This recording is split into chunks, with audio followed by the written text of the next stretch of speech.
All right. Well, preseason's over with. Cutting down to that 53 man. We've got our thoughts on it. Let's go, boys.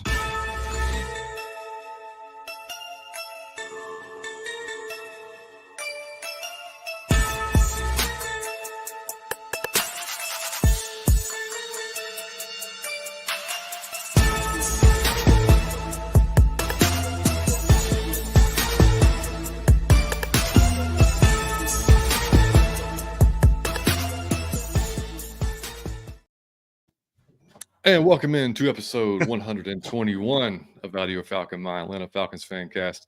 My name is John, your host, joined by my not in his seat right now co-host, Mr. Mike Cottrell, and also joined by Jonathan Holder from Pound for Pound ATL. Jonathan, how are you, buddy? I'm doing good, man. Thanks for having me, and looking forward to the start of the season, brother. Yeah, man. Mike, what's going on, brother? Man, I'm happy to be here, man. Preseason over. It's time for the real deal to get down to. Some cuts got made. We here with Big John. I'm excited, man. Time to get down to brass. Yeah, you know it, man. Coming to you here from the In the Clutch studios. Reminder, if you go to intheclutch.com and use the code VarietySports, you can get 10% off anything, any item on the shop. They have some very cool stuff, so check them out. Quick shout out to Variety Sports Network as well. The Talking the Gridiron show will be back tonight, starting season 2. I think I want to say it's 10 or 11. You have to check on Variety Sports page on the YouTube channel. Go subscribe to Variety Sports. It's a great show. For us on the East Coast, it's kind of late. So if anybody's up late, I think it's normally around 10 or 11 East Coast time. The guys that recorded are on the West Coast. Occasionally, we'll pop in there probably on it throughout the season. But it's kind of an overall, NFL Live type of thing. That's kind of what it's, you could kind of compare it to. But Darren that does a great job with that. Also, we have merch, guys, and if y'all probably already know this, I'm wearing the shirt. I don't know if Mike's got one on today or not, but you can go to bonfire.com/out of your Falcon Mind and find any shirts, hoodies that you might want. We've got the ones with our logo on it. We've got ones that say who threw that, and we'll probably do some other various ones throughout the year as well. Do some. We've got some charitable ones we wanted to start doing probably next month, actually. So just keep an eye out for that. And also want to shout out Jack and Bodie from One Time for the Fan, man. We were on with them on Wednesday night, had a simulcast. Some of y'all probably saw it on our channel or on their channel. Had a hell of a time, talked for almost 2 hours like we normally do when we get with those guys. Just had a great time. So if y'all haven't checked out One Time for the Fan, make sure you do that. Go subscribe to their channel. Great shows. They normally put on about 1 or 2 per week, I think, now as well. So they'll have a preview and like a recap show as well. So, and then just looking ahead real fast, for us on Thursday, our show at 7:30, we'll have Dave Falcoholic, who will be at the on. Man, we love having Dave on, and we'll have Will. Yeah, and we'll have Will McFadden on as well, who's used to work for the Falcons. Now he's a podcaster with Ovi Mahaley. If you guys remember Ovi, fullback, and he'll on Believe Falcons podcast. So awesome to have those two guys on at the same time. We'll be talking about just a lot of things, and the biggest thing we're going to do at the end of the show. And it may take up most of the show, but I'm gonna put out on Twitter just a big Q&A session. So maybe almost like a pseudo kind of mailbag thing. So any questions you guys may have for us or for Dave, the Falcoholic, he's been doing this forever, and then or will just put them out there on Twitter. You can send them to us on email at atlfalconfancast@gmail.com. You can, however you want to send them to us. You can send them to us on YouTube. You can comment on this video with your questions, but I'll put it out there again so we can start getting those questions in for Thursday. So let's jump in the chat before we start going. Bubba Gump. What up, buddy? Kenny, what up? He said, what's up, my brothers, Big John and Money Mike? One half of my Falcons Fantastic Four preseason is done. Playtime is over. Thank God I have you guys to hold me down until let's go. Man, I love it, Kenny. And the Falcons Fantastic Four, that came out of the One Time for the Fan crossover. We had that. Then we had the One Time for Your Falcon Mind, which was pretty damn awesome. Yeah. That was Ty Rogers sent that through, I believe. So, yeah, it's good stuff. Hopefully, what's going on, man? Hopefully, what up, dog? Let's see you, man. Miss Pam, what's happening? Pam. How you doing, Pam? Chase, what's up, brother? What up? Make sure y'all check out Dirty Fanatics United too, man. Him and I think Thomas is getting a great. Tell me if I'm wrong on that, dude. I always want to call him Thomas. If that's not his name, tell me. His co-host, man. They were doing a great job with their new show. Another PR, man. Wow, I made it for another. Yeah. Hey, baby. Nice to see you for a lot. I love it, man. I love it. Let's see, man. Atlanta supporter, what's going on, man? Atlanta supporter, what is up? Yes, sir. Jonathan in the house today. That's right. Yes, sir. Yep. Coming through. JR might have been on, but he was going on a camping trip this weekend, so He's Shout out to out him, in the man. middle of the wild blue yonder. And, Yeah, got what cell up? signal. I saw a we picture of him having a last great night with a whole Sunday. bunch of with a lot of what like Those, I don't know what it was. those little glowy bracelet sticks, things. glow Yeah. sticks all in his beard. I'm like, yeah, that definitely was that was definitely his daughter's doing right there. What's going on, Kiki? Good to see you. And Kiki also on the One Time for the Fan podcast, by the way. So she's a great addition to that show. Make sure y'all check it out. The PR says it's variable next, man. We're going to get to it, man. We're going to get to it. There's a lot to talk about when it comes to those cuts, man. Lance Sports said, I got the Falcons going to the Super Bowl, winning multiple rings. There you go. Now you're talking my language. Now Lisa, you're talking my language. Miss Lisa, what's going on? Good to see you, Lisa. Mav Mike's in the just- house. Mike, What's going on? We just need we just need the Falcons to join the Braves in the championship. The Braves and the Dogs in the championship run here. Oh, that'd be great, man. This the year. This the year we do it. That would be great, dude. All right, so just some random. Take all your money, take all your savings, and put it on the Super Bowl, Big John. take all. I liquidate everything. Sell your car. You heard of it. Sell your car. Take the kids' college fund. Everything. Mike, I like it, dude. Not gonna happen. Not gonna happen. Man, all right, just some random mostly because I don't have any of that. I don't have kids, and I don't have a child's college fund, so I couldn't even do it even if I. Well, look at you. Well, use it. Use like your whatever fund you have going on there. Just donate some money from that. All right, some random news, man. Bob Barker passed away, man, yesterday. 99 years old. Oh, I didn't know. 99. Yeah, man. And if you're of a certain age, probably like the three of us, like when I stayed home from school, every day, man, that was lunchtime. 11 o'clock. That's what we were watching. And normally I had to stay with my grandparents if I stayed home from school or something like that. So, man, just a lot of memories. I just, I haven't thought about him in a while, but I had no idea he was even still alive. And then I saw he was 99. I'm like, damn, that's a hell of a life, man. Say you got to keep him alive to 100. I don't care. He got as close as he could to $1 without going over. He almost, right? Damn, he almost. Oh man, that's a great call right there. Great call. Random news in NFL, man. Ryan Jensen, y'all might have heard this. Center for the Bucks out for the season on IR. Strange stuff, man. Like, so he had the injury in 22 and to his knee. He tore several ligaments in his knee. So instead of having surgery, John, have you heard this story, Jonathan? So I was gonna bring it up. Instead of having surgery, he had stem cell treatments from the umbilical cords of babies born by cesarean section in Antigua. So apparently it worked well enough where he was able to play last season, but it hasn't fixed the problem. So it's still an issue, and he's going to have to now miss the rest of the season, and possibly could be his career could be over with. And they alluded to in this article, I think it was on Pro Football Talk, that how much was the Bucks kind of like encouraging him to have this done so he could play last year, Brady's last year type of thing, make him one last run. How much did that have to do with him actually doing that instead of just going to have surgery? Because it did allow him to play, but who knows, man? Just crazy. That's unfortunate for Ryan. Who knows how he's going to make $26 million. I mean, that's a good silver lining. Yeah. Yeah, he's going to make $26 million for one game, basically. And that was so. I mean, that's good for him on that. I mean, he's taken care of regardless. And then Trey Lance traded to the Cowboys for a 4th round pick.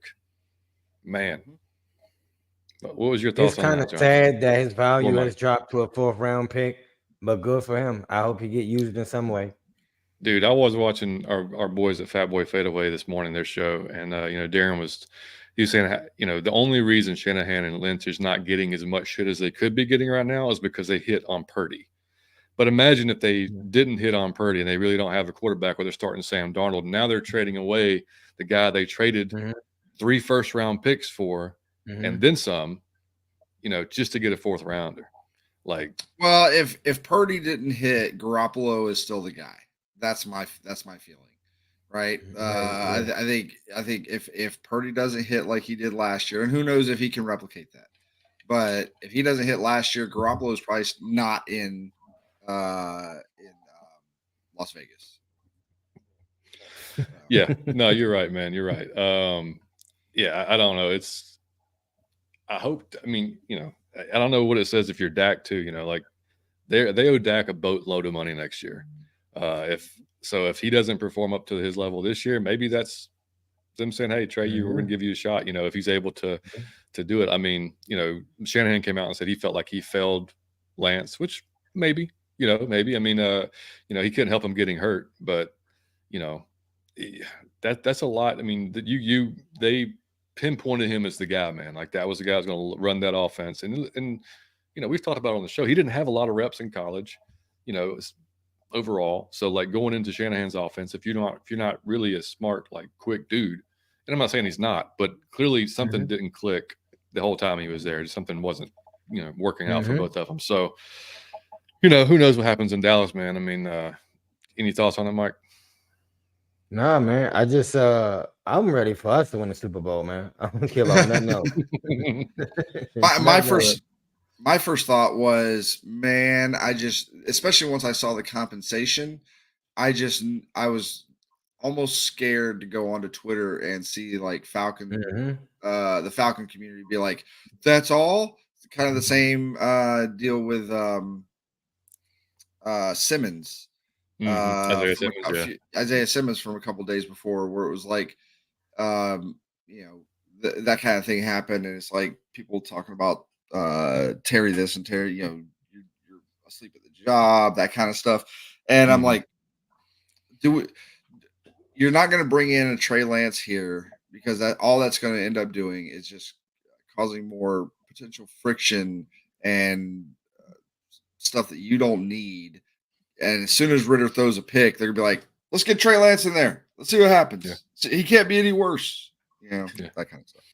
Yeah, when that was rumored, like for the first time, well, not even the first time, when it was rumored a couple months ago or a month ago, whenever it was, I put out a short video on just the trade rumors that were going around at the time, and I didn't see the point of it then. I still don't see the point of it. I mean, Trey hasn't done anything in the league to prove to me that he's any better than Ritter could be, to be honest with you. I mean, like he hasn't. What has he done? I mean, nobody can tell me you can tell me he's got a good arm. Okay. I mean, like what else has he done in the league? I mean, all he's got is potential. How many times have we seen big arm quarterbacks that don't pan out? And people forget about the scheme and the fit and everything. That's huge in today's game, man. I mean, that can make or break a quarterback depending on what scheme they go into. So I didn't see him as a fit here. And like you said, John, it wouldn't make any sense. You bring him in now, or even before, all that's going to do is put a little bit of doubt into Ritter's mind, whether he says it or not. That little bit of doubt is going to be in there, like, oh, damn, maybe they don't believe in me as much as they say they do. It's just natural. It's just human, right? That's going to happen. Yeah. So either way, he's the Cowboys, so we'll see what happens. Right. He's not even better than Taylor. I wouldn't even, like, how did you just jump to? No way. Yeah, I know.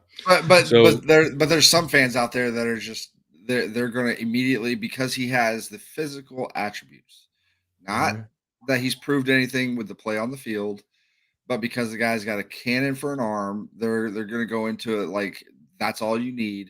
And if that's all you have, then what you end up getting is essentially Jeff George. Jeff George was nothing but the golden arm, had nothing in between the ears. And bless you, man. Thank you. Bless you. God already did.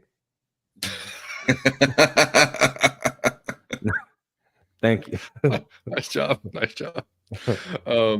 Yeah, so 4 cuts were already made. And I put out, if y'all saw the short I put out yesterday, I put it out. I was in line at Starbucks to get a coffee, and I alluded to Jalen Mayfield possibly being cut. Long story short, he had already been cut. I had not known this, and I log on Twitter, and he was cut probably during me doing this damn video. Like they posted it on the NFL Falcons Twitter account. So that's the next topic of discussion. So 4 players cut, Jalen Mayfield being one of them, Delonte Scott, Bless Austin, and who was the 4th? I had it up here. So Mayfield, Bless Austin, Justin Ellis, Delonte Scott. That's Justin Ellis. That was right. Yeah, that's right. So anyway, I'm so happy. 4 guys gone. Not really a shocker, man. Yeah, I mean, you should have saw Twitter, dude. I mean, it was like everybody erupted that Mayfield was gone. And I'll be honest, man. I mean, he showed a little bit of promise in that first game, well, against Miami. The second game against Cincinnati wasn't good. Obviously, this game was not good. The last play of the game was him giving up a sack. It's just not a. I mean, Jonathan, you were there, man. I mean, in person, what'd you see? It was bad. It was like like the first two series, offense, defense, was bad, mainly because we were ones against our, their ones against our twos, maybe even threes and fours, Mm-hmm. and it looked it like there was no wow. I was hoping maybe something like that would happen where it's like, man, we were out there with the twos, and we at least moved the ball. We looked confident. No, we had all of our twos, and they had all their ones. Like you could tell the difference. It was night and day, and there was just a bunch of Steelers fans there, and uh, I unreasonably got a little irked whenever they got the sack, and then when they got the first touchdown, I was a little irked just because I'm like, you guys are sitting here waving your towels around because you're first. First. Now, granted, these people may not be able to get to see their Steelers all the time, and I totally get that. It was an irrational thought, but I was just like cheering because the ones beat up on guys, a lot of guys that are probably not going to be on the team next week, may not even be in the NFL next week. So I got a little, I got a little butt hurt on that, and I had to check myself on it. But yeah, it was rough. That's we didn't stay past the half. Is how rough. No, I don't blame you. Yeah, I mean, and Tori McElhaney had a really good article on Atlanta's website about Jalen Mayfield. For anybody that kind of may have forgotten how his whole career even started. I mean, I'll just take a few excerpts from it. Consequence of 2020 COVID-19 pandemic. Mayfield's college reps were limited. As a true freshman at Michigan, Mayfield made 3 starts at left tackle. The next year, he was a full-on starter at right tackle. He started all of Michigan's 13 games that year. Was an honorable mention for all Big Ten conference team. With the pandemic raging across 2020, Mayfield made the decision to enter the 21 draft despite his rather small sample size in college. And then according to Dane Brugler's at the Athletic, when he ranked the class, he was the 4th best offensive guard there. We took him at our 53rd slot. Obviously, if y'all remember, he was forced into action because they had released James Carpenter. And then there was an injury, so he had to step in, and he had to start at left guard, which he never really played. Unfortunately, I mean, it was, according to PFF that year, he was rated the worst offensive guard at 48.7 with a 27.6 pass protection grade. He gave up 11 sacks that were attributed to him, which tied him with the most. Yeah, tied him for the most in the league by a guard. And he also gave up 21 quarterback hits, as well as 25 quarterback hurries. So we all could just easily see, like with our eyes, that he's not a fit at guard. That wasn't going to happen. Wasn't a good spot. Then he gets hurt all of 22. He comes back. We think, no, maybe he's going to be a swing tackle here. That's what they were trying to. They played him a little bit at right, a little bit at left. And it just wasn't working. I mean, at some point, you've got to produce. You've got to show progression. You got to show that you can be the guy. And there's no way in hell anybody with a straight face can look at you and say, yeah, I feel confident with him being a backup if either McGarry or Mayfield goes down. Not going to happen. Yeah. If you, I was hoping after Yeah. that first week. I was hoping after the first week that like we would see progression. That's all I ever ask of any young player or even the team as a whole. Like, you may not always start off your best, but like, show me that you're putting in the work. Show me that you're able to get better, and I'll give you almost as much leash as you can get. But if you regress like he did, because he looked okay in that first, that was the best I had seen him look since he'd been in a Falcons uniform. 100%. But when you even against like, okay, fine, you put him out there against the ones, he gets beat. Okay, fine, that's the ones. But when the twos and the threes came in and he was still just getting just whipped, that's when I'm just like, I gotta cut ties with you, man. I can't. We got a really good offensive coach, because obviously Caleb McGarry has gotten better. Lindstrom is one of the best guards in the league. You got Hennessy, who actually has started to look better. You got Dahlman, who started out the season last year, but he got better. As like everybody else has done that, And so I've been very lenient with those players. Mayfield hasn't done that in the slightest. Yeah, Mike. Mm-hmm. Oh no, man. I don't know how you don't get better in the NFL because I always think if I was in the NFL, probably the first thing I would do the first or second year was I would call like some of the older players that was my idol, like just because it would probably flatter you and it would help me like just be like, dog, can you help me with some techniques, some training, like and I would keep doing that till like get to know them and everything, like dog, to tell me the secrets of whatever position I was at. And like even the players in the league that I'm cool with, or like even specialists, you got the money to hire specialists for like different things. It's people. Odell said he took like your ballet for whatever you need to do to improve you would just think you would do it and we would see some improvement. So I don't think dude trying, and it don't even look like you trying. And I'm just saying that when it's that, like he just said, the whole rest of the unit is improving, but you. No, I don't think you trying that much. I don't think you want to be in the NFL that much. I think you just a big dude, and you was probably big all your life in high school. You was big in high school. You was big in college, so you did what was natural. But you're not a professional football player. I've been saying that since day one. Yeah, I mean, teams swing and miss at offensive linemen every year. It happens, I mean, we've done it in the past. We've had some really bad ones. I mean, Peter Cons. I mean, like that's first one that comes to mind. But it's. But that came to your mind quick, John. Jesus, because it's one of the worst ones we've ever done. It was the ones. I mean, that was like we brought him in. We thought we could just replace Mud Duck like that, and then he was terrible. And that was easy. bad. That was bad. Oh yeah, real bad. But like I said, I mean, you hope that he can. Like I said, I was willing to give him a shot at tackle because that is his natural position, and he started practicing at the end of last year when he came off of IR with the team, but just never.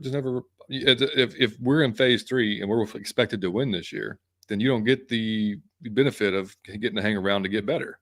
I mean, you're going to go out there. Look, there's guys getting cut on Tuesday. We have 12, like somebody just put in the chat. I saw, I don't know where it went. Another PR said, we got 12 million available. We're going to find some help. Yeah. I mean, there's spots, we could bring in another linebacker. And we'll talk about that when we get to the 53-man roster. But there's going to be guards and tackles that are going to be getting cut. Some have already been cut. I saw that Colby Gossett was released from the Browns. Do we bring Colby back? I mean, for another shot. I mean, I don't know. But anyway, my point is, there's other options out there that is probably gonna be better than what he's shown because, like I said, his bad reps are really, really bad. So I mean, like the ones that we saw in the preseason, when we saw when he played, even at guard. So yeah. Anyway, yeah, and the other 3 cuts, I wasn't surprised by Bless Austin. They just brought him in, probably a long shot, especially as deep as that corner room was. Justin Ellis, maybe he didn't show a ton, I guess, in the preseason. Big dude, obviously. And then Delonte Scott, both flashed a few times in the preseason, but I didn't see a ton. Were you surprised by any of those at all, Jonathan? A little on Justin Ellis and Delonte Scott. Like those two, I'm a little surprised. I mean, I'm not going to sit here and be like, how could you? Right. But Justin Ellis looked good in the run. He did flash. He had at least a sack, if not a half sack. He might have got in there with some other guy. But he's flashed some ability to get into the backfield. Same thing with Delonte Scott. Delonte Scott has flashed some ability to get into the backfield, and I know he for sure has a sack. So, I don't know. Like those two guys, Bless Austin, yeah, cornerback, unless you are doing something super crazy, you ain't making this team. Yeah. And Mayfield probably should have been cut last year, but it is what it is. But Ellis and Delonte Scott, those surprised me just a little bit. Just a smidge. No, I wasn't surprised. I think that the competition on the team too is just too much, and so I'm not shocked at none of those names. Sean, what's up? Rise up, Curry. What up? Good to see you, Sunday, Curry. That's right, man. PRs. Hopefully, he got a good education in Michigan. He left early. He's got time to come back and finish it up. Out of your Falcon mind. Up, man? Good to see you, brother. Pound for pound. Hopefully, stay healthy. Check. And evaluate depth. Check. Yeah, that's what we were hoping for with this whole preseason. Mama Cottrell checking in. This is my mom, y'all. says- She said Dallas got traded, light a fire under Dak. He can be replaced. You heard it from mom, and she know Jerry Jones and them. So There it is. she probably There got it that is. inside information. 330, what up? What's going on, 330? I love you, Mom. O-line, any suggestions? Yeah, I mean, like the Colby Gossett's an option. I saw another dude that was Josh Andrews, I think, was cut, which could be another option. And then we'll see on a lot of teams are going to wait till Tuesday. You know, there may be a few here or there. A few teams like the teams have already cut folks like us. I mean, and you know, those were because I think Arthur Smith came out today and said, you know, we're going to wait till Tuesday to make the rest of the cuts because there's a lot of work that goes into it. That tells you those four, they knew without a doubt they're not going to be here. Yeah. Like we can go ahead and we can go ahead and get them gone. They can go out, maybe find another team, something like that. So good for them on doing that. But they already knew that those weren't even going to be on the bubble as a question mark. So there'll be a lot of guys come available on. So we'll have to wait and see how that pans out on Tuesday to who they might possibly bring in as a replacement or just as JJ. What's up, JJ? What's going on, man? A1, what's going on, Chris? A1. Make sure y'all check out A1 Forever's new channel, man. He's doing a great job over there. We got to get him on at some point. So what's up, fellas? Just stopping through, showing some love. Appreciate it, man. All right. And the Terry Ocean Boy Martin Jr., what's going on, man? He said, what it do, gang? What's up, Terry? All right. So just real quick on the game, and then we'll go to the 53. And the game wasn't a whole hell of a lot to talk about. We all know that. We saw it. We found out prior to the game we weren't going to start any of our ones, and the Steelers were going to start their ones. So right there, I said, okay, we're going to get probably trucked in the first quarter, and that's pretty much what happened. This what you expect. You got Najee Harris and Kenny Pickett was throwing dimes all over the field, and you know that's kind of what you expect from a number ones on the Steelers against our three, like Jonathan said, 2, 3s, and 4s. So I was just going to pay attention to the guys that were kind of on the fringe, trying to make that spot. So yeah, I was looking at the offensive line. I was looking at the defensive line. Like Mike says every week, man, the corner room is always the ones you're looking at, whether it's the safeties, or the corners. But yeah, it was just kind of if I didn't have this, if we didn't do this podcast, I'd have turned that shit off like so quick. I mean, I wouldn't have watched it. I wouldn't have watched it. Same here. I would not have watched it. Yeah. I was hoping for more, but yeah, it was not even a good place to, especially in the first quarter. There's no, from a fan perspective, there was no real evaluation that could be done. Yeah, I mean, you just hope everybody's healthy. And when we were on with Jack and Bodie last week, we talked about what we thought Arthur was going to do, whether he's going to start the starters or how long they might play if they were even in, or were they going to start at all. And I think we kind of all agreed that as much as we wanted to see him, I didn't think he would, just based on, you don't want the guys to come in, get injured, God forbid one of the guys get injured, and then he's crucified for why you're letting this guy play in a meaningless third preseason game when you know he's going to be the starter anyway. What good is that? But I also get the flip side argument to where, it's the NFL. You're going to have to take a risk. You're going to have the guys get reps, and that's the only way you create that cohesion and, get the spacing correct as far as the offense goes. I understand all that as well. So I wasn't going to jump on him either way. I get it both ways. As much as I wanted to see him, I get not seeing him. We're not at every practice. No fan is chilling at every practice watching what's going on. We don't know what they do in the padded practice. All we know is Arthur said last week that their padded practices are intense and competitive as hell. And they were resting guys. Like Lindstrom rested again today, and so did CP. I mean, I know CP's coming off the whatever it is, muscle injury, but they're going to rest guys just based on how intense the practices were. So if the coaches have seen enough to know, okay, look, we're good. We feel confident going into week one without having to play a bunch of time. So be it. I mean, I think Marcus played all of 12 snaps last preseason. We came out just fine against the Saints, and we should have won that game if it wasn't for a stupid fumble, and we all know how that worked out. But if they come out flat, he's going to hear it. He's going to hear it big time. He's like, well, of course, but we've seen teams that play starters every single game, some an entire half. We've seen all they look awesome throughout the entire preseason. Come out week one, get smashed in the mouth, and they look Yeah. like they're unprepared. We've seen it both ways, Absolutely. and we've seen teams that again, if you look back, 2016, you want to look at 2012, starters played, scored no touchdowns, didn't do it, and then week one, first drive of the game, come out, drive down the field, score a touchdown. Nobody cares. Nobody is going to care at that point. So they're either going to be prepared, and the coaches are going to have them prepared, or they're not. Doesn't really matter what went on in preseason. Yeah, Mike. No, I said it before, but I said it again. Like I haven't seen any. When I've been watching, I haven't seen any correlation between the preseason and a regular season. I just haven't seen it. I've seen teams start off bad or just not play the players, and then have it turn the other way. And then I've seen teams. It don't matter. It don't matter. Like I say, like he said, if they ready to play, the only thing it matters with is the penalties. That's the only thing it kind of matters with is the penalties to kind of get that going, because that's a mental thing.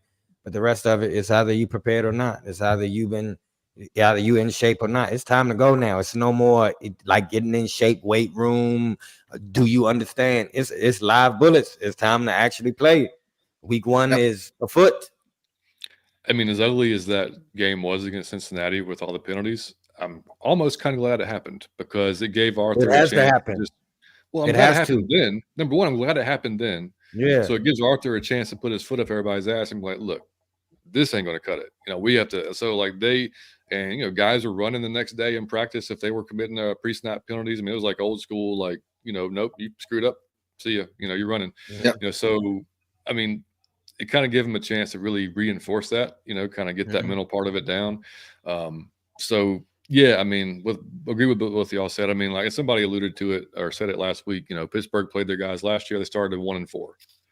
I mean, you just you don't know. I mean, so if, like I said, I'm going to trust the coaches know their guys. I put this on Twitter. I'm going to trust they know their guys a lot better than we do. So I mean, if they feel they're good to go, then hey, they're good to go. But yeah, and of course, like I said, if they come out flat, yeah, they're going to hear it. But it is what it is. It's going to big deal. As long as they get it corrected, then we're good to go. The PR, Jonathan, how big was the crowd? I mean, it was probably smaller than week 2 preseason, just because everybody knew we were going to play the starters in week 2. So you probably got a lot more people coming in for that. Like this one, I think everybody had a good feeling that they weren't going to play the starters, and then maybe even day of when they started hearing like, okay, we're not playing our starters. Pittsburgh is. I'm not going to go watch an ass whooping. So it was definitely not nearly, or it didn't feel like as big as the week prior, at least to my eyes. So. Yeah, I mean, people are going to be wise with their money. They're going to go see a game. They're going to wait till the regular season game and spend it. When they're seeing the actual real game going on, not like he said, essentially a scrimmage from our guys, more or less. But I want to say, like, about the penalty stuff. Like, I know a lot. There were quite a few people on Twitter, like after week 2, they were like, "Oh man, what's with all these penalties? We didn't have hardly any penalties last year." But then nobody remembers back to last preseason. The same exact thing happened. Week 2 of preseason, they had a crap load of penalties, and then we come out and they're like one of the least penalized teams in the entire NFL. Yeah. So I'm not, and they've been basically that for most of for the past, since Arthur Smith has been here. They've generally been, if not one of the very bottom of the barrel as far as penalties go. They've never been a highly penalized team under Arthur Smith so far. So. I think they averaged 4 a game last year, which is crazy. I mean, if you think about it, that's wild. And that, in the post snap, that's one thing, because it's a lot of it's going to be subjective based on the ref. I mean, like that holding call on Lindstrom against the Bengals was kind of like, well, that didn't really look like a holding to me. And obviously they missed a few during that game. So, I mean, that's going to be something to take into account too. At least It's said this. the physical ones I can deal with, like Yeah, exactly. the holding. Those are going to happen, and like you said, they're subjective. It's the mental, like, don't jump Yep. before the ball snap. Don't get off sides on defense. Don't do those dumb things. The lining up correctly things. Like, do all that stuff right. And if a ref is going to feel himself like feel like he needs to throw a flag on something, nothing you can do about that. And if there's any silver lining to it during that game, I mean, the fact that we were able to still drive down the field and really should have scored, even incurring all those penalties during that drive, that's actually a plus. Because, I mean, you can't continually put your offense in the hole and expect to always convert on those long third downs or whatever it may be. So that was good to see. And Lisa said the same thing you said. And the crowd was smaller than the second preseason game, attributed to the starters not playing and, being a Thursday night game. Yeah. But both those things are probably true, man. And that PR said preseason should be half the price. It really should. It really should. Preseason should be $10 a ticket. Flat out. Agreed. If you want the stadium full. Yeah, if you want to get that stadium full, do $10 a ticket. You're going to make a ton of money on concessions and merch and all that jazz. Just get people in the building to start getting people excited to go to the Benz in preparation for the season. Not to mention, you're going to get some folks that can't afford to go to the games during the regular season because they can't afford the prices, so that they can get into the building. Maybe that does entice them to, when they have the money or something, they can actually buy tickets to get into the building. So, I mean, all those things. I totally agree, 100%. Kiki said those refs were drunk during that second game. I mean, you ain't lying. That was freaking laundry everywhere, all over the field. Yeah. So like I said, Jonathan, with you being there and you and I know you said y'all left at halftime. Yeah. So did you get to see this? I'm sure you watched the second half or whatever at some point. I didn't even bother. I literally have not watched the second half of that game. Don't do it. I've read some stuff about it, but I'm like, I'm not. Is that even worth my time? Yeah, just don't do it. There's really not, like I said, there's not a ton to talk about. The two guys that, for anybody who cares about PFF, the two highest graded PFF players were Frank Ginda at 80, which was a guy we just got from the XFL. No, I'm sorry, USFL. I think he led the team in tackles as well. And then Andre Smith, who Mike was singing the praises of last week. He had an 83.4.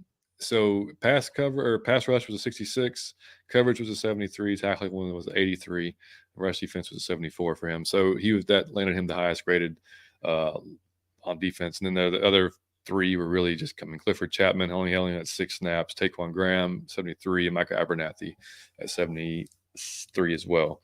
Micah Abernathy had almost the entire game, 49 snaps. So it looked to me, and they had DeMarco Helms also playing personal protector on special teams, which Micah Abernathy had been playing for the previous couple of games. So it seemed to me like they were like, okay, he can do this on defense. Can he do this in special teams? And can he be good with it? It seemed to me like they were trying to figure out Abernathy or Helms. Like, what are we going to do here? Or maybe both. We'll see. But he stood out. He had another good game. Helms had another good game. He came up, made a lot of tackles, played well. Like I said, offensively, I mean, Taylor got beat up with no help from his offensive line. Logan Woodside looked good again. Thought Logan almost got hurt at the end of the game there. But luckily he was all right. Godwin had another good game. The receivers wise, Ali and Malone looked good again. So and we'll just kind of anything else from the preseason before we go on to the 53 man from either one of you guys. I'm not concerned with it. No, I mean, this is probably the best I felt coming out of preseason, and most excited I felt coming out of preseason in at least probably since the 2017 season. Yeah, 100%. Same here. Yeah, no doubt about it.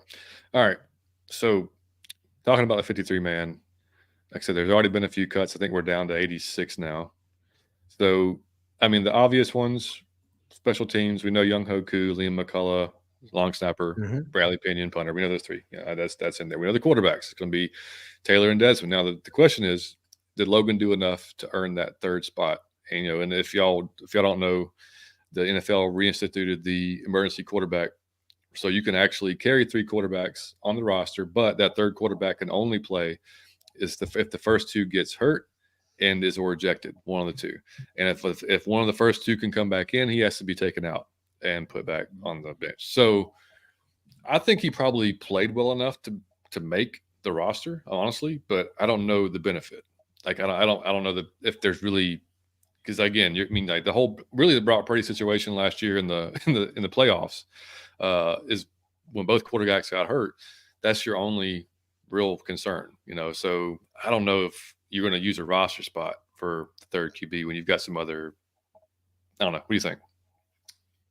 I mean, if you go back 20 years, how many times can you count where that has been an issue, right? Yeah. Now, granted, if you're one of those teams that just happens to be in that position, having that third quarterback, you're going to be like, thinking you're lucky stars that you did it. Right. But I don't know. I like Woodside. I think he's looked, I think he's looked pretty good most of the preseason, especially like the drive at the end of the game last week was really good. That was awesome. He should have won we should have won that game. Yeah, it doesn't matter at the end of the day, but he put it right there. The guy dropped it, but he made 3 really good passes, and he's done that all preseason. So. I would like to be able to reward him with that, with a roster spot, even if he's inactive, not part of the active roster, the entire season. But do we want to keep more safeties? Do we want to keep more CBs? Do we want to keep more linebackers? There's just so many different things that could go into, and that's a position that. Yes, you could be in, but your chances of being in that position where you need him are pretty slim. Yeah. What do you think, Mike? I think maybe like in the 90s or something, in the 80s, but with the new rules, they can't. It's no with the new rules, it would never be a need for 3 quarterbacks. It would have to be like a freak accident. With the new rules, it's no. Maybe sure. Back then in 92, but no way do you need 3 now. You're wasting a roster spot. Yeah, they can't touch them too hard now, otherwise they get the flag thrown off. No, they can't even. Yeah. Well, I would maybe look at it as that's something you need. I would absolutely say that's something you probably need going into the playoffs. If you're going to be playing in those games, you want to make sure that you're not the San Francisco this year. Yeah. Next year or the year after that, you want to make sure you have it. But regular season. It feels like a fluke thing from last year, and I don't foresee it happening to a bunch of teams all the time. Man, I let Troy Anderson be that quarterback, man. Troy was the quarterback. Hey, Troy, step in for me. We appreciate you, Anthony. Thanks, man. I don't know, Mike. You might have we might take issue with that, buddy. Hey, come on, man. Hey, I'm gonna tell y'all, man. Taylor ball hard. Watch the film. Did y'all not see what he did with Washington? The man stepped in a few times and balled out. Did you? Training camp balled out. Preseason balled out. When you seen him not ball out, don't do that. Now, Woodside stepped in and did his thing, but Taylor's balled out every time you ever seen him. That's the only thing I'll say. Taylor's done it against NFL talent. He's done it when it matters. Logan has never done it when it. Honestly, it's not. It just hasn't got in. He hasn't been good enough to do it. Now he's looked great against 2 and 3s and 4s. Yeah. Can you do it? Can you look great against 1s? That's the biggest question. So I don't think he did enough to unseat Taylor, but he did. Tell y'all, I've said this before. I love Desmond Ridder. I'm all on board. Let's go. But I'm like, man, if you get benched, I have full faith in my number 2, man. I have full faith in my number 2 to be my number 1. I honestly do.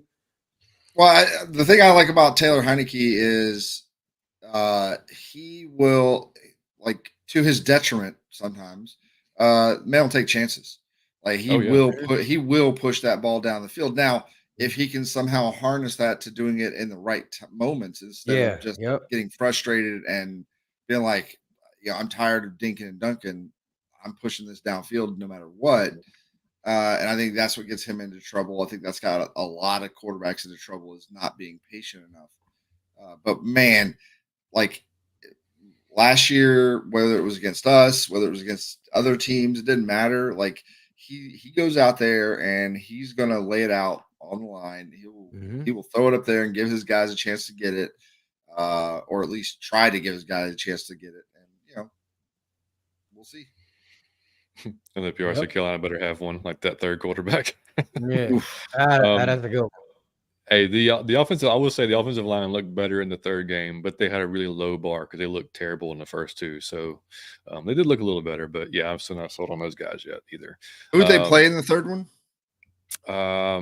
Shit, who was it? I just saw it. I can't even remember now, to be honest with you. I don't even remember. But either way, they did look better, but it wasn't by much. Next position. Offensive lineman. So obviously we already know one's been gone, one's got cut. We know the five. We got Lindstrom, Bergeron, Dahlman, Matthews, Caleb McGarry. So that leaves a host of other guys. And to me, you have to have a backup center. I think Ryan Newsel probably won that job over Jovan Gwynn, because Gwynn being a rookie, a seventh round rookie at that, and Newsel played well when he was in there. So, I mean, I think he's probably your natural backup center. Josh Miles, Kyle Hinton, Jonathan Harrison is who I had rounding out the offensive line room. And you had basically Michael Manet, Trevor Reed, who we just signed, rookie again, somebody that maybe can come back on the practice squad. He's a big body, could be a fit on the practice squad. Justin Schaefer getting cut, or again practice squad. Tyler Vrabel, Barry Wesley, and Jovan Gwynn, again, all probably ending up on the practice squad. I don't know anybody have any other names or disagree with any of that. The only thing I would say is that was good as hell, John. How long did man? That was spot on to me. Like I didn't see. So what you got, John? What you think different? The only thing I would say is I would maybe look at guard, and whether that's Andrews or maybe Dalton Risner. I'll pick it up. Yeah. A vet, like a vet guy that can come in, and Lindstrom is the guy, right? But he's still fourth season in the NFL, fourth season. So like I would like to have a guy who's maybe been in the league a little bit longer, that can come in and not only help Bergeron, but can help Lindstrom pass along some of that knowledge. But I'd like to have a vet backup, and not necessarily guys that I don't really know a ton about. But again, that's the thing. How much is it going to cost us to do that? We'll see. Yeah, well, that's the thing. Like these guys may make the squad, but they may not be here long. If they go out and find a backup. You know what I mean? Like these are just the guys I think will make it on Tuesday. Now, they may not be here on Thursday, but you said London, John. You think London gonna make the team on the defensive line? Yeah, Laquel London. Probably. We'll get to that in a second. Yeah, actually, okay. But no, like on offensive line, though, yeah. I mean, I didn't see anybody else that really just kind of stood out. But I do agree, like we talked about earlier, we got to go out and get somebody on the free agent market. Whoever comes out that gets cut, we got to make an improvement there. Just add some depth. And like Jonathan said, I mean, I think everything we've seen from Bergeron so far, because again, it's similar to Mayfield, right? A left tackle or a tackle in college, moving to that left guard position. It failed miserably with Mayfield, but Bergeron looked just fine with it against the ones now against Cincinnati. Like he looked more than fine. So he's our heaviest. He's our biggest offensive lineman, which I didn't know until looking today at 325, and he can move, and like he's a smart kid. And we've talked about his smarts before. Like he picks up on stuff a lot quicker. It seems to be like, or a lot, and it helps. He's got Jake Matthews on his left, to help him out. But yeah, I think Bergeron will be just fine. But I would feel more comfortable having some depth there on just along the line as well. Looking at, go ahead, Jonathan. Well, and Bergeron, we're gonna see some like misses his very first snap. Yeah, of course. Yeah. He gets beat immediately. Hopefully he takes that and learns from it, so it doesn't happen. Nearly as frequently. But yeah, he showed plenty to me to be like, I feel comfortable with him starting this year, and I feel like he's going to be another one of those guys that we say by the end of the season, this guy is the guy at left. Mm-hmm. Yeah. So moving on to running backs and fullbacks. We know 3 is going to be here: Tyler, Cordell, or CP, whatever you want to call it, and then Bajan. And then we've got our 2 fullbacks are Keith Smith, Clint Radikovich, and the other 2 running backs, obviously Godwin Ikwebuike and Carlos Washington Jr. So the question is, do we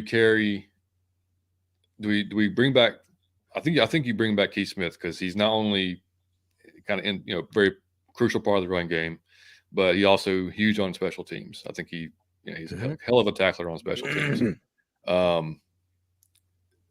Depending, and I think this all depends on CP's health, but because we don't know how severe this muscle injury is, so I think Godwin did enough to earn a spot on the team as that 4th running back. Now, whether they have the ability to carry him or not, I don't know. This becomes a numbers game at some point, especially when you're getting down to injuries and stuff like that. So you have to make some tough ones.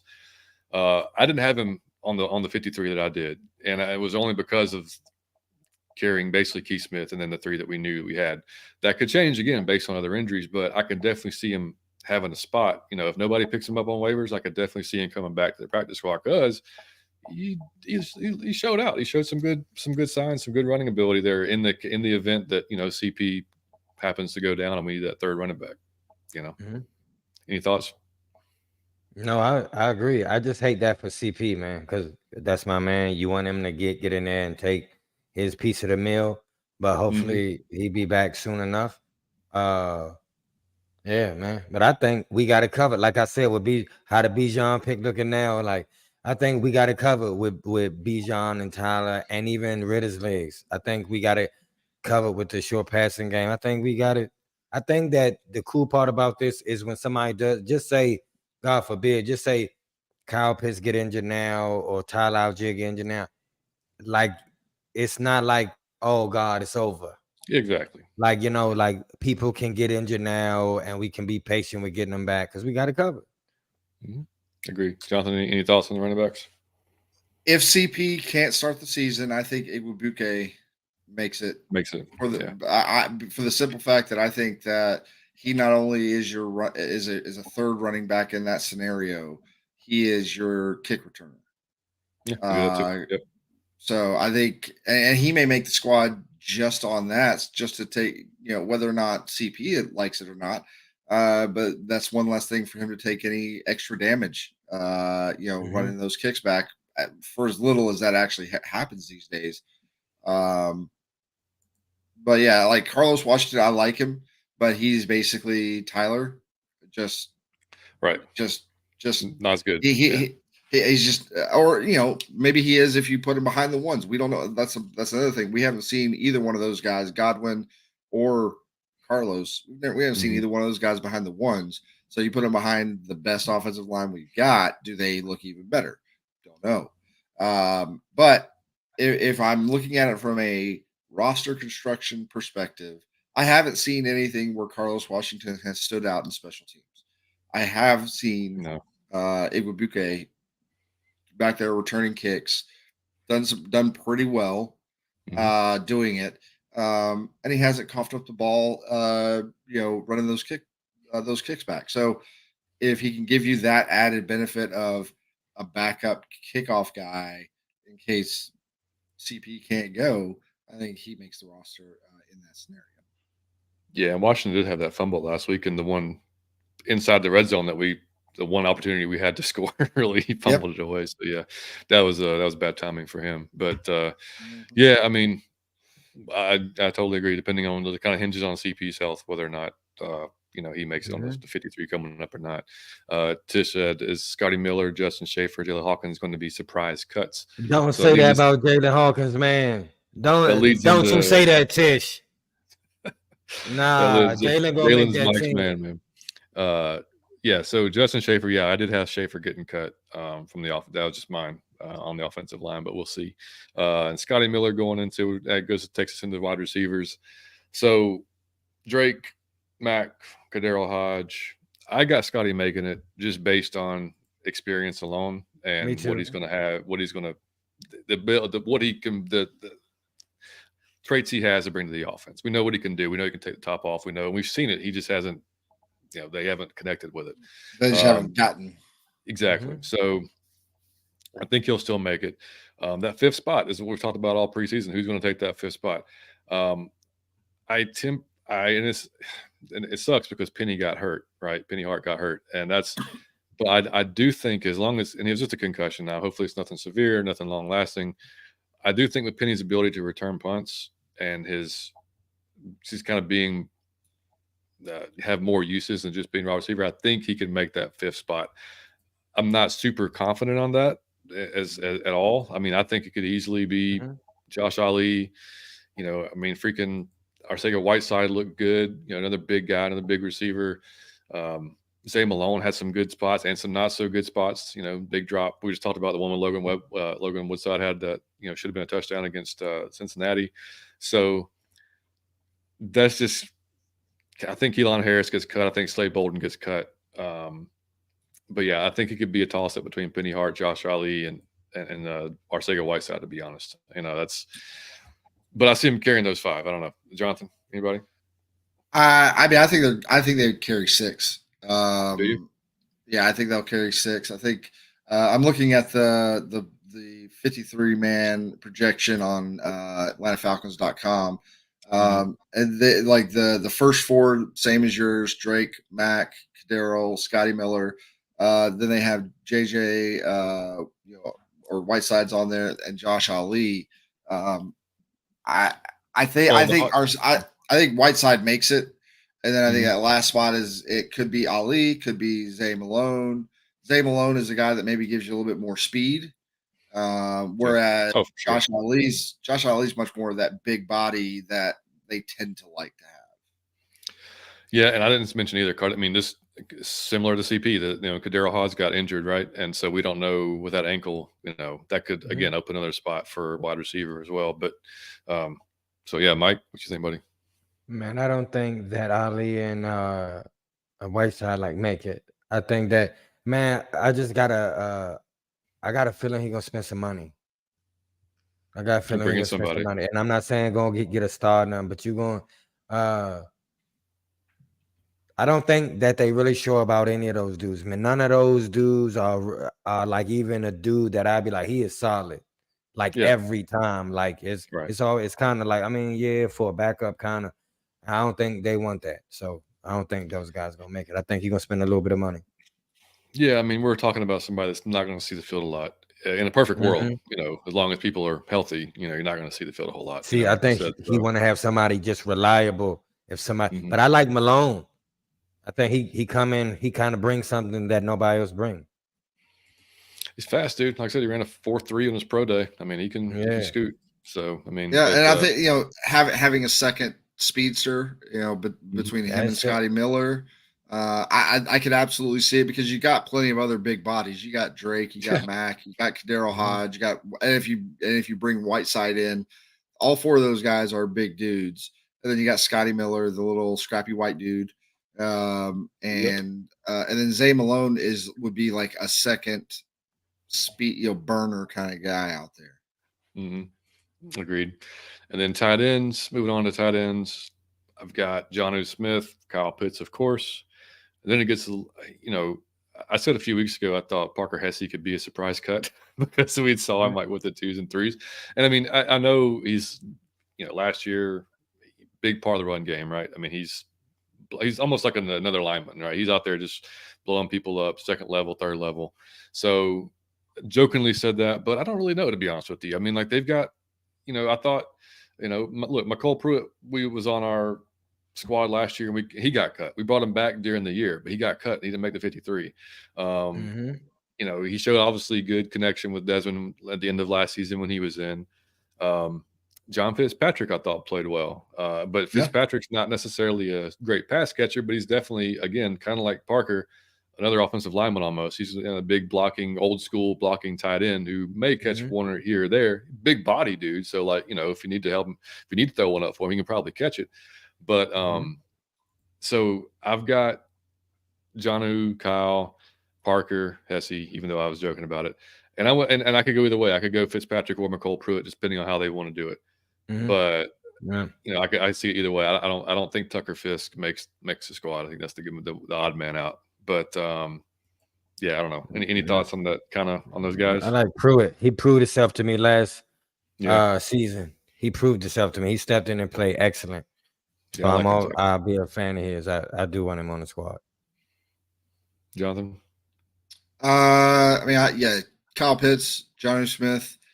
I like if I'm building this team, Parker Hesse I really like, but like you can get probably blocking wise at minimum you're going to get about the same, maybe a little bit better with Fitzpatrick. And so if I'm going to go that route, I'm going to go with younger, not dramatically so, but he's probably also cheaper than a Parker Hesse. And he's a big target, like a big target. So I would go with him. And then I'm with Mike on this one. I want McCole Pruitt there because he's proven what he can do. And he's shown to be a favorite target of our starting quarterback.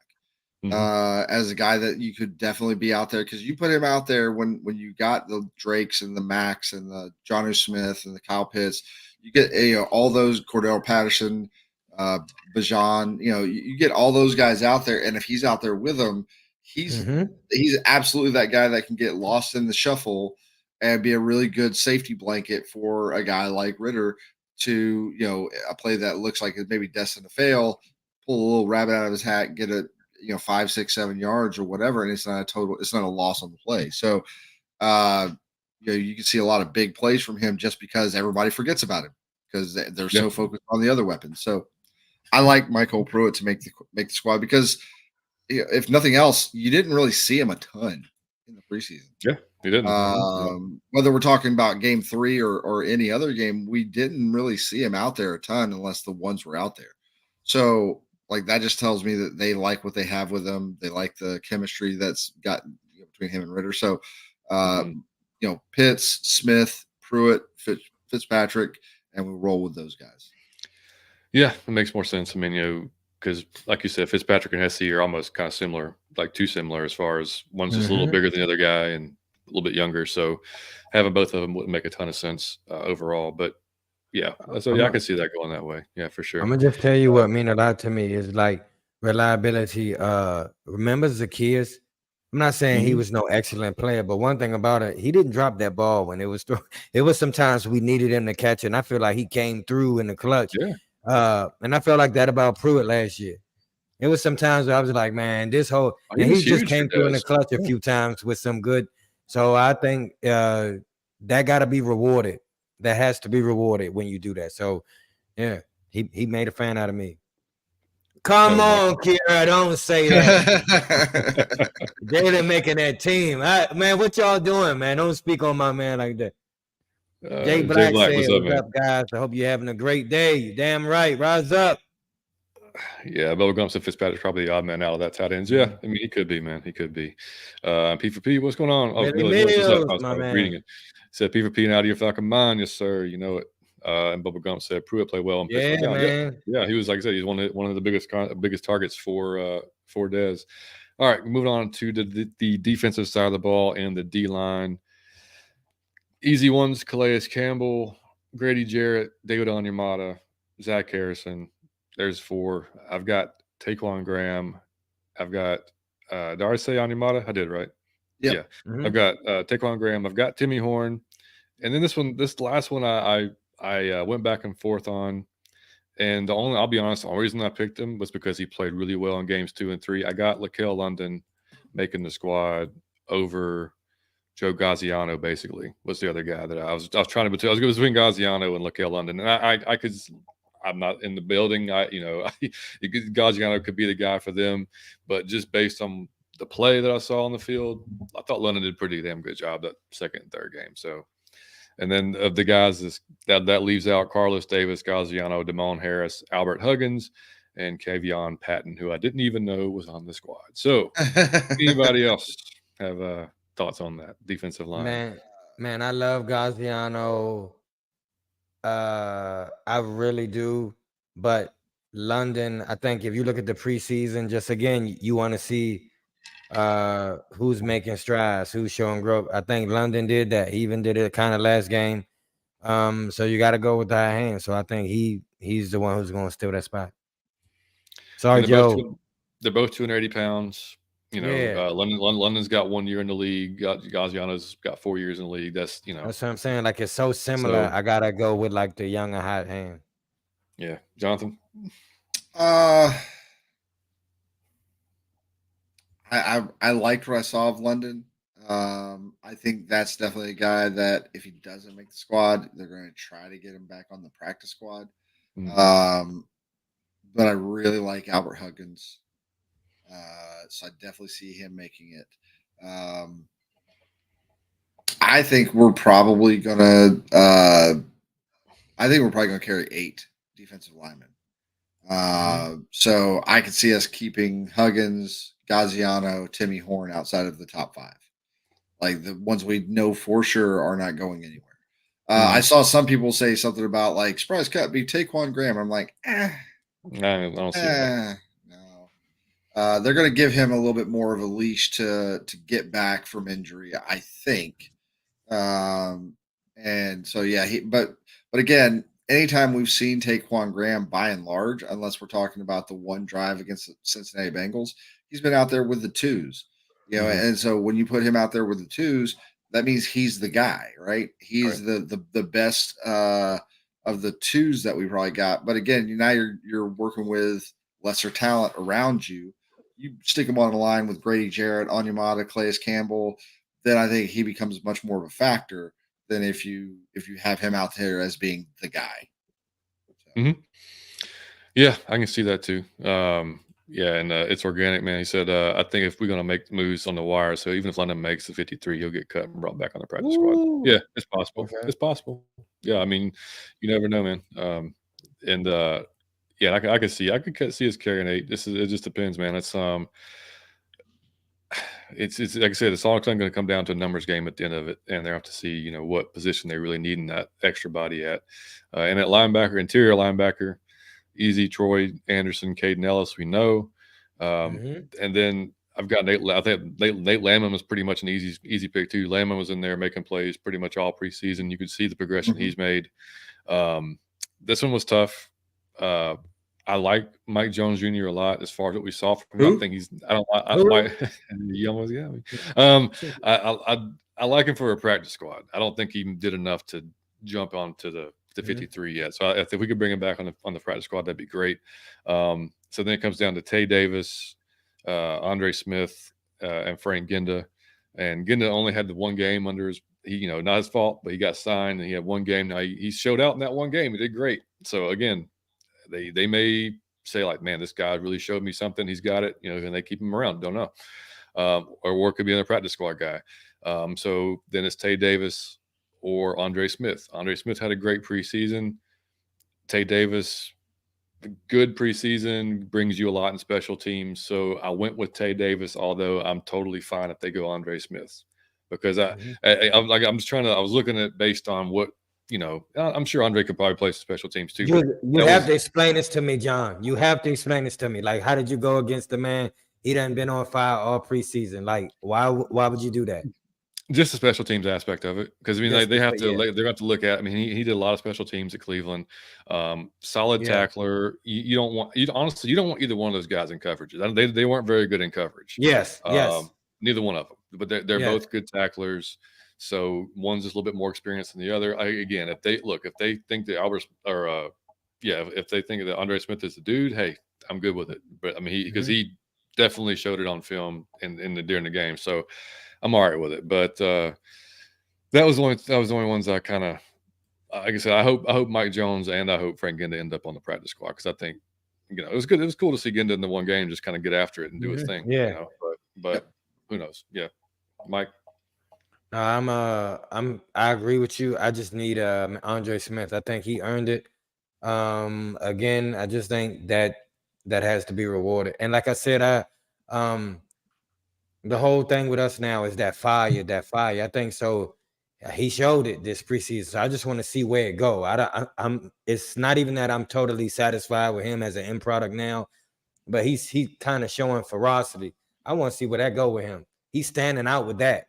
I can see that on the field. Like, damn, this dude really playing his ass off. I want to just see where that go over the course of the season. So I hope he make it. Yeah, I get it. Millie agrees with you. Yeah. Yeah. Really, Jonathan? yeah. You got it, man. Like the first three, I absolutely agree. LS, obviously, Anderson, those guys are penciled in starters. They will be there. Nate Landman absolutely showed me something this year. Like I knew the name from last year, but if you'd been like, "What has he done?" I'd be like, whatever. Oh, But yeah, he's absolutely looked the part this preseason. Like you can see that progression. So I'm totally down with him. I agree with Mike and I agree with Millie that I think personally I want to see Andre Smith because he was my Balla in our nice. show on Tuesday. And so like I want to see him do it. It all depends on because I know Tay Davis was running with the ones on special teams. All right. It all depends on that special teams coach. If that special teams coach really goes to bat for Tay Davis because he feels like he really brings something to special teams, then as much as I like Andre Smith, I don't think he makes the team. In that scenario. And then if he doesn't, I hope we can get him back on the practice squad because I would like to keep him around because I really like his play. But we'll see how it goes. I mean, like I said, at the end of the day, he's just I don't know what he brings to special teams, whereas Tay Davis seems like he's a special teams guy. Yeah, agreed. Yeah. Michael said Graham is first up off the bench and second D tackle in 4-3 sets. Yeah, hey man, he said if he gets cut, it better deserve the spot. He ain't going nowhere. He helped Grady more last year than I ever seen Grady get helped in his career. Yep. So there's no way possible. 100%, man. Agree with JJ, and then Jay Black said Landman earned a spot on this team. Absolutely, man. And Millie's asking Ali or Malone. If it's okay, who y'all keeping? If that's who it's down with, I'll say Ali. Jonathan. I'm gonna say Ali. Simply, I like Malone. Hopefully, we can get him on the practice squad. But I think Malone fits more what we want to do, and he's got some speed to him, not as much, but he's got some speed to him. But he much more fits what we're looking for in wide receivers, with a bigger body. So I mean, I think that may be the edge that Ali has right now. Yeah, agreed. So on to outside linebacker. So this is an interesting one too, and this could be where Jonathan, where you were saying you would carry 8 defensive linemen. This could be a spot where that becomes possible if you only take 3 outside linebackers, which the 3 that would be pretty much no brainers: Lorenzo Carter, Bud Dupree, Arnold Ebiketie. So the other 2 being D'Angelo Malone and Kimoko Toure, which we didn't see a lot of Toure during the preseason. Didn't see a ton of him. We saw quite a bit of Malone because I think they're trying to figure out what the hell to do with him. Lanky guy, fast, but we've talked about on the show. He gets stoned though by a lot of tackles because he is not big enough to move him. He's got to really rely on speed. So I'm not sure. I think they like him. I don't know if they exactly know how to use him yet or what spot to put him in. I don't know, it means he's going anywhere. I've got him making my 53 and Toure being the odd man out just because of he's been here and he's a hard worker and everything. Like he's got all the traits they want. It's just a matter, like I said, of finding what's going to fit him particularly the best. Obviously, pass rushing downs is kind of where you'd want him. Maybe coming off the wide, like maybe wide 9, wide, something like that, where he can get a just head start and get up on a tackle and with a quickness, but without really putting on any size, it's tough. It's a tough spot for him. So what you're saying, Jonathan, you could legitimately just have John. Hold on, Lorenzo, I'm sorry, I gotta interrupt. I'm sorry, John. Yeah. You are the shit, man. Johnny Thank you, Yates buddy. is the I GOAT, appreciate you, man. man. Because the way you breaking this shit down, I'm like, John know exactly. Like, this shit is so detailed that I'm learning. This shit I should know. Like, this shit I should know. I'm listening like, oh shit, okay. John is breaking this shit all the way down. I'm sorry, sir. You continue, but cheers Look, to you, man, sir. You are a I great actually did American. some Out of your homework for Falcon this one, mind, man. Johnny Yates. I actually did some homework. All right, so I did see. Jesus Christ, I time love in. it, man. way more. Like I just watched the game and be like, all right, made up my mind. We're good. You know, No, John like broke this that's shit down. I me. love it though. Dude, Nah, I man, actually I'm I had a learning. damn sheet, and I had like, okay, now I was doing it like I was a coach. Like, all right, now I'm at 55. What do I got to do now? Like, I was trying to figure out Yeah, what spots do I, yeah. Huh? But it's kind of fun. I might that start shit, doing it's this every making year. me think. Anyway, I know, right? So I mean, I love it. that's the thing. So that's the thing, though. Like, if you carry the 4, if you carry Malone and or Torrey, like that's going to decrease. You can't really carry 8 defensive linemen at that point. Depending on where you have other spots, because we'll get to the safeties and corners coming up. But I don't know. How do you feel about Malone, Jonathan? We'll start there. He feels to me kind of the linebacker. I guess they're both technically linebackers. He feels to me like a Michael Walker situation. Kind of, he's a tweener. Not that he doesn't. I think this guy is in a better spot mentally than Michael. As far as I think this guy knows where he's supposed to be most time. But maybe he's not quite like. There's some I don't know, but you making the kind of and we've heard this from him. We've heard this from the coaches. Is they don't quite it's almost like they don't quite know where he fits, right? Yeah. And that's what we heard about Michael Walker is like they're still trying to figure out where he fits. And if you haven't found out by now this is only his second year, and they did draft him. He wasn't an undrafted free agent. They spent capital to get him. So, cutting him year 2, unless that defensive coordinator like Nielsen and or Gray or somebody is just like this guy, he's just not it for what we're trying to do. Maybe. I know for a fact that they wanted Kimiko Toure last year. They tried to get him, and it didn't work out. They got him this year.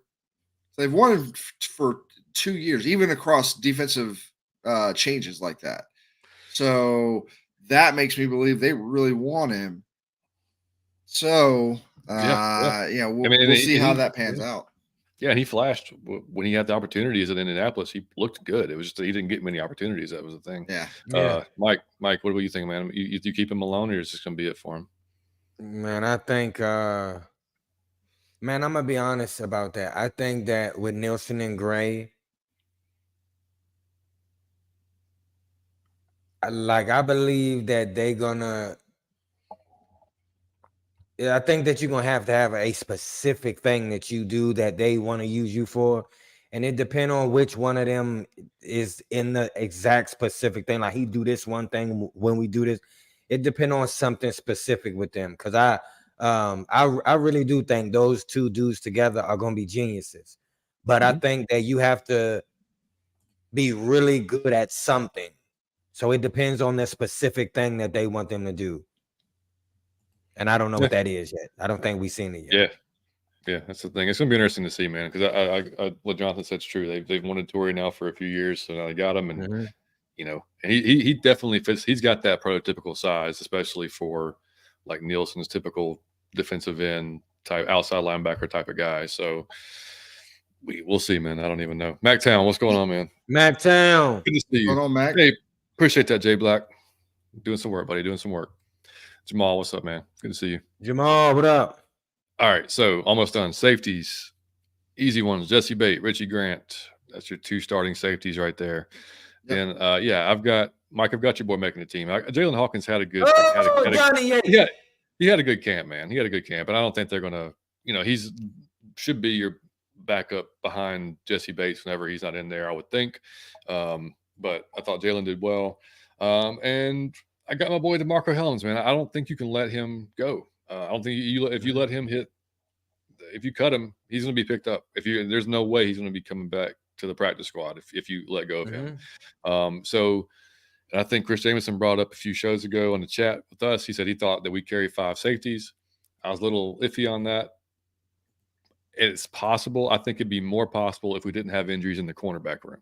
I think then you might see us carrying 5 safeties. With those injuries with the corners, at this point, I don't see it. So that would mean Micah Abernathy, Clifford Chapman, Lucas Dennis would not make it. But I could see Abernathy definitely coming back on the practice squad if he doesn't get picked up. Again, Abernathy had a really good preseason too. They both played really well. DeMarco just, man, I mean, he just 2 picks, tons of tackles, looked the part, played well on special teams. You got him in the 7th round. I mean, like the value's through the roof, especially if he just builds on. You're hoping to get play. You're just hoping the 7th rounder makes the team. Period. Like if he does, okay, damn, that's just like a bonus. Like this just doesn't happen that often. So the fact that he's done as well as he is, you might have, like we said last week, you might have found a gem out of it, man. But that's the 4 I got. Mike, let's say that's spot on, Johnny Ace. I'm not arguing with that, buddy. I'm not arguing with that. I think that's absolutely spot on. And I'm gonna be honest, I'm in heaven with that 4. I love it. I like it, Jonathan. Yeah, there's no contrasting energies. I said I'm in heaven with that 4. Then he said John, and John said, well, maybe. Maybe. So I we'll I guess it depends. It really depends on what they really feel about Jalen Hawkins. I mean, we haven't seen him a ton in the preseason as far as in the games, which could either bode well or not. Usually we tend to think that bodes well, especially in this particular preseason where we haven't seen starters a ton. We've seen a bunch of backup guys, and we have seen Jalen Hawkins in there, but not like throughout the entire game like we have seen with other guys, right? So I tend to think they're probably going to keep him. And if he stays, then I think DeMarco Hellams absolutely makes the squad. And I think Micah Abernathy is probably not, if we're not going to, obviously if we're not going to carry 5, but I would hate to lose Micah, but that's definitely another guy that you're hoping to bring back on that practice squad, because he would be really good to be able to bring up if in the case of an emergency. So. Yeah, agree. Hitman Hellams, I like that. Yeah. So it's organic said Malone might be gone because Hitman Hellams can come down and play that outside backup from the strong safety spot. You talking that talk? I love it. Yeah, man. We mentioned it a few shows ago that if you wanted to throw a look out there where you had him on the field with 2 other safeties or even 3 safety, you could have a 4 safety look and have him roll down to the linebacker spot and come up in the run, cover his tight end, something like that. That's always a possibility because he's a bigger type of dude. So I mean, yeah, you never know, man. Uncle Steve's in the house, man. Uncle Steve in the house. What up, Steve? Uncle Steve said, "What up, guys?" He says, "I think we are carrying 5 safeties." He says, "Abernathy has made it interesting. He really has." He said, "I get your cornerback concerns, John, but remember they cross-train up Flowery Branch a lot." Very true. Very true. And make sure y'all check out Uncle Steve's show every week, man. It's fantastic. Please do. That's my man. A week. Yeah. Absolutely. Sunday. I think maybe even this evening, tonight. I'm not even sure. I know for sure Mondays and Fridays he'll do a lunch thing. I try to catch that whenever I'm not working, or even sometimes when I am working and I don't focus on work. Uncle Steve been on our show. Yes, but like it was the 100th, and he came on as he came on somebody else. Yeah. You gotta come on, Uncle Steve. Yeah, we talked at the creator meetup. So we're going to either do a simulcast stream like we did with one time. But we're going to get on because we get our work schedules worked out so we can do it.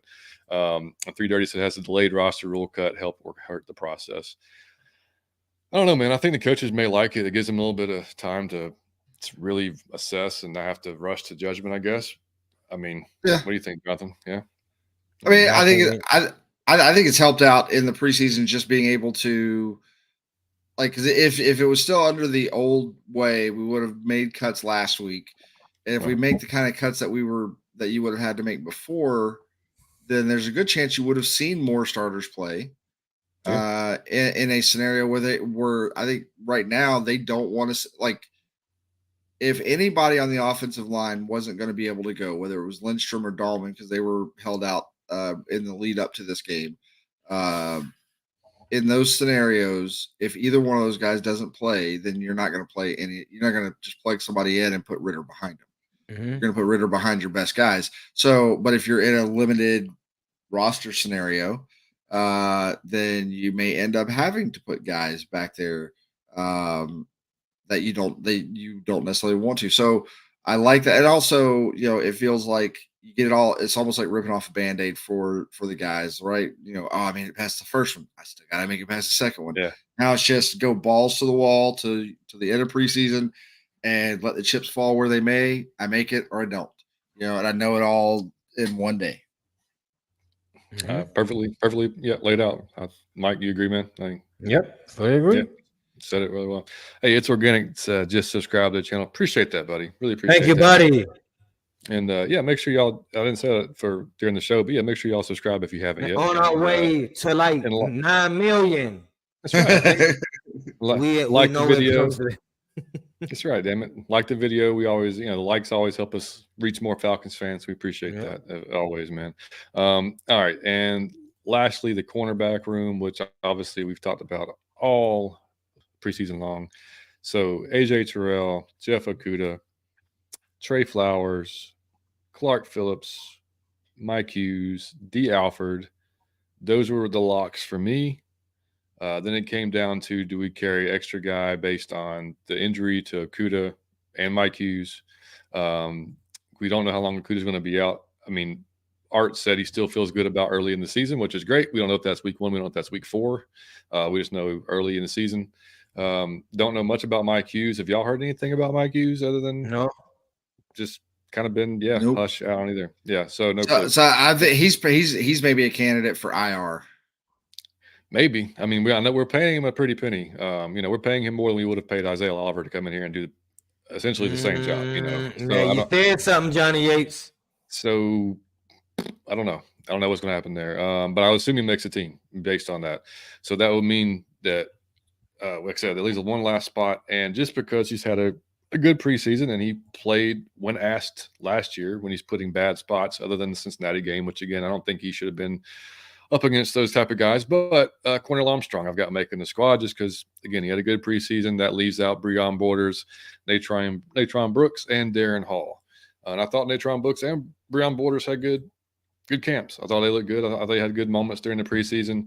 But I'm just going off what Art's mentioned Cornell by name in several different interviews. So he doesn't do that all the time. So that just seems to me like, okay, he's making a mark and he's actually, he's catching the eye of the head coach, if nothing else. So, I mean, that's a good sign. But I mean, I'm not going to hate it if they go with some of the younger guys that have actually showed that, it'll be Cornell's 6th year in the league.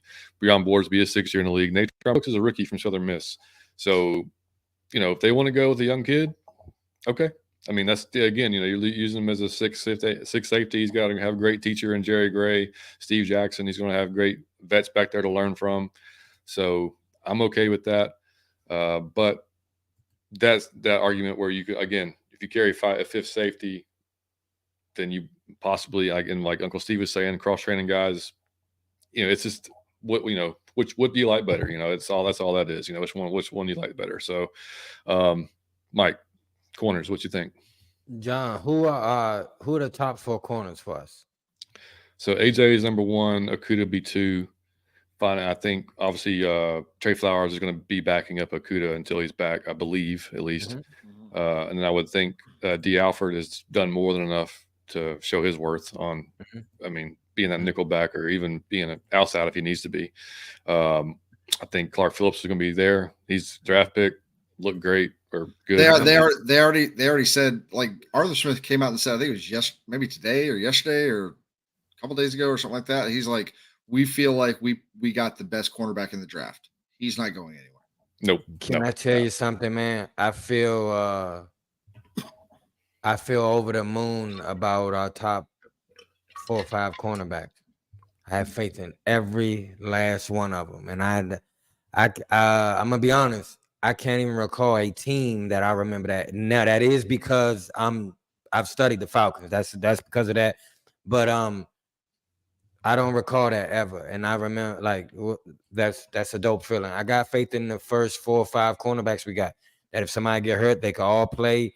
I love Clark Phillips, man. I love Trey. I got faith in every last one of those guys. I got, man, when that dude come back, man, when like Okuda come back, I'm telling you, he gonna be legit. So I got faith in my top 4 or 5 corners that even if somebody get hurt, which happens over the course of a season, somebody can come in and who I actually like and handle the job. I love it. Yeah. Johnson.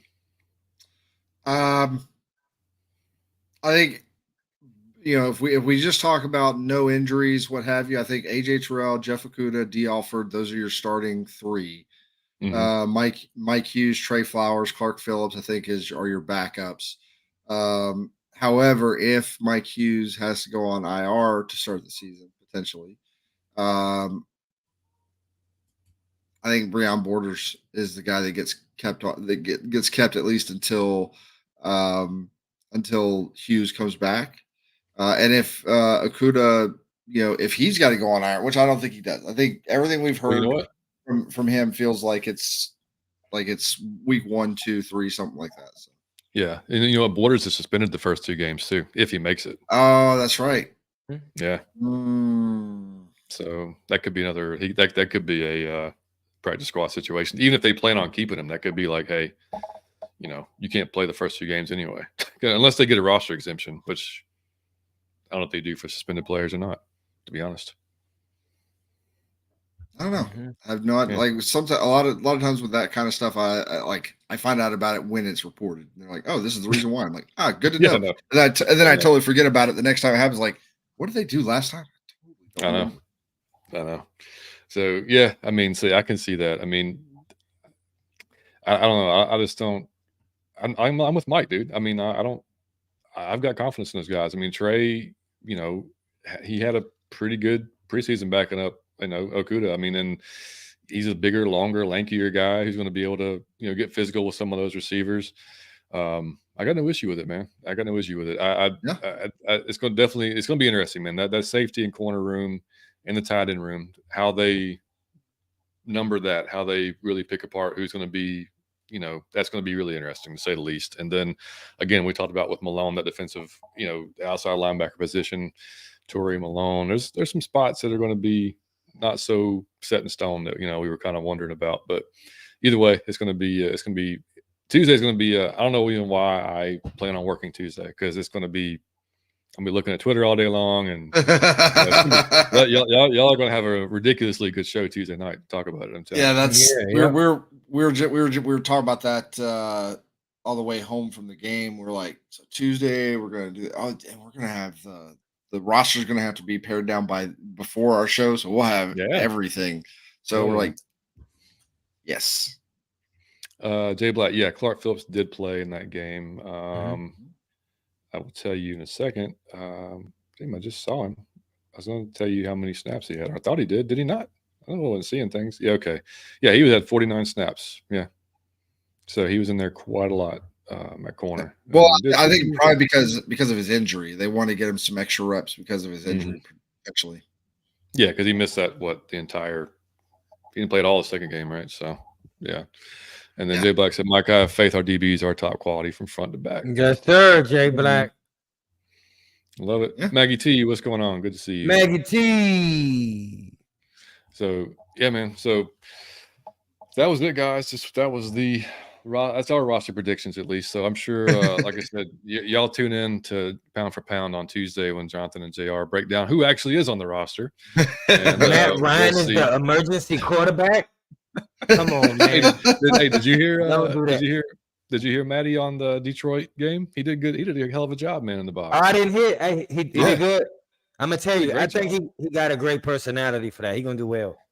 Dude, he did. Matty knows shit too. He gonna break it down like Romo did. I may actually have to go back and watch that just so I can see hear him commentate. So you said, what game is it, John? It was the Lions and Lions somebody. I don't know, dude. It was but yeah, he did today or yesterday. It was on Saturday, I think. I'm gonna see if I can't put that up. Maybe even Friday night. I don't even remember, dude. All these days run together in the preseason Yeah, games I'm are gonna just see if I like can't whatever. put that up. I catch them as they come on TV. I'm like, oh, that Who game's is on. he with, Let me John? flip on that for a while. I don't even know who his partner was. I didn't even care. I just wanted to listen to Matt. I just want to see how he That's sounded. dope. Hey, so how did he sound, John? Did he sound nervous or he sounded? No, not at all, man. Yeah, Not at all. okay. I He gotta was. check it out. Oh, it was the Panthers. It was the Lions and the Panthers. Okay. Oh yeah, What's yeah. that? Yeah. And he interviewed Bryce at halftime. He had like a little recorded interview with Bryce, and yeah, he was a great man. I think I could see if he's going to stay in broadcasting, I could see him just shooting up the ranks to that Yeah. like he did. Yeah, he sounded like he'd been doing it for years. He could never tell it was his first game. So I'm saying, if he was to come to you personally, if he bumped into you at Starbucks and said, John Yates, do you think I should stay in the booth or I should come back for one last Super Bowl run? I think I got it in me. I say, Mike, I say, man, I love you to death, buddy, but I saw you last year, and I think that booth is the best spot for you going forward. I think your wife would agree too. I think it's the best thing for you, buddy. Wife's like, Love you, I don't man. have to put all the rub you down after every Sunday night anymore. Oh shit, he was with that's Tiki right, Barber, really?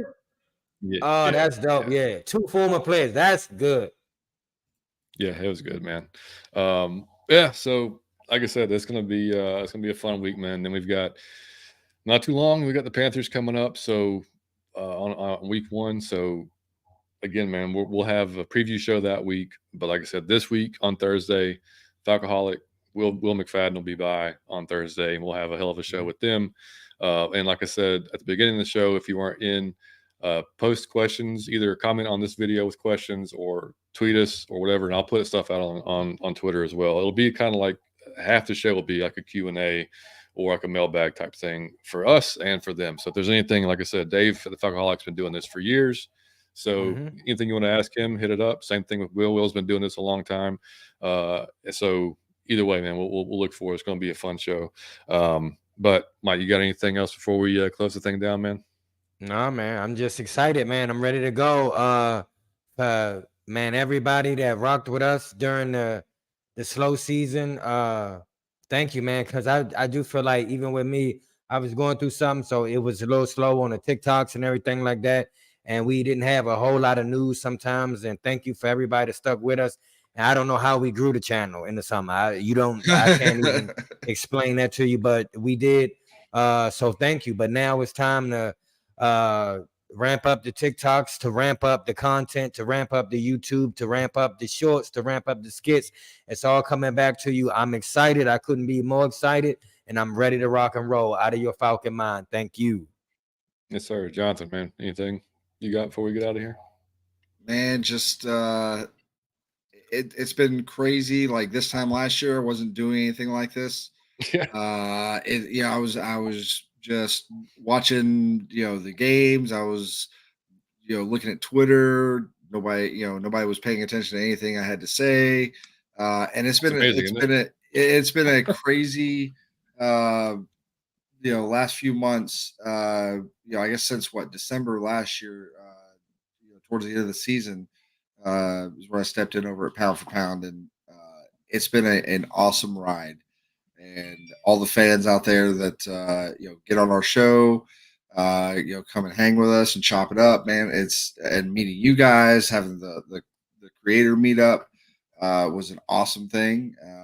You guys, Big Low, Uncle Steve, all those guys, man. It's been a super crazy time, and I'm actually really happy that I'll get to do this now during the season, because we were wrapping up the season last year. Wasn't a whole lot going on. Everybody was like, let's just see how things go, and we weren't. There's a lot of uncertainty as to what exactly was going to happen in the off season. But now, like, I can feel the optimism, and I cannot wait to get in there on Tuesdays after a game. Hopefully, more wins than losses, and really like get in there with it. It's going to be exciting. I can't wait. It's crazy how it changed when you start doing a show, man. Because Mike and I would be, before we started the show, we'd be watching the games and texting each other. And if it, shit went sideways, you'd be like, all right, well, we'll catch it next week. We'll watch this on replay, whatever. And now it's like, you're tuned in from the start to the finish, no matter how good or how bad it is. you know, and I'm watching it the second time. I'm taking notes the second time, going through, okay, this guy, you know, this and that. And, you know, yeah, like I like it what you said, man. I mean, it's just meeting everybody since we started that does this, having the meet up, and then just creating relationships and friendships with all the other creators and the folks, the supporters that, you know, Mike and I, you know, Jonathan, we said we would give this 6 months, and if it worked out, great. If it didn't, hey, no big deal. Didn't waste it. You know, we would try it, and if it kept growing, cool.